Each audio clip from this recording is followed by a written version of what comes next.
I want you to set the scene for us in terms of what's the value add, given that you're a regional player and you're competing with these big international brands. Sure. So I think the first point here is that this business is not just about content alone.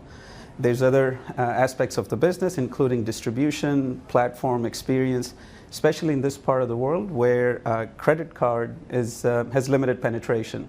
So your ability to monetize and reach more and more mass population who does not have credit card is a key differentiator, if you will. And in terms of what happens next in this space, it's interesting, as you say, the credit card penetration is lower, but you do have such a booming population. I mean, we're really on the cusp of a brand new generation, and they are all on their mobiles. Correct. So this is part of the reason why we launched the service in Middle East and Africa, because this is one of the very unique parts of the world where you have a very young population. Infrastructure is coming of age. And you have, especially the Gulf countries, where you have fiber to the home now.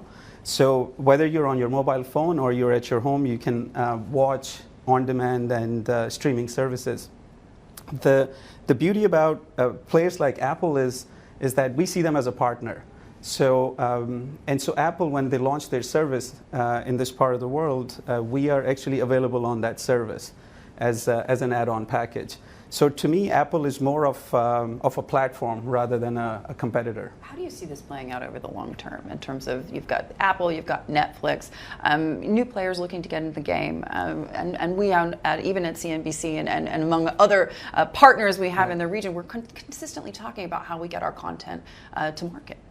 Right. So the space is getting competitive, and for the consumer, the service is very fragmented. But one of the things we're seeing, Hadley, is that consumers are more and more loyal to the shows they're watching rather than the brands. The brands. Right? So consumers tend to follow the shows.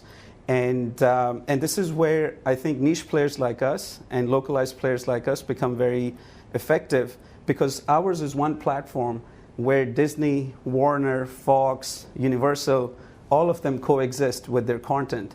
So our ability to provide that one single platform where all shows are available is quite powerful. In the long run, when you look at the big players, I think Disney and Warner are very well positioned with their deep library and history of 50, 60 years of content.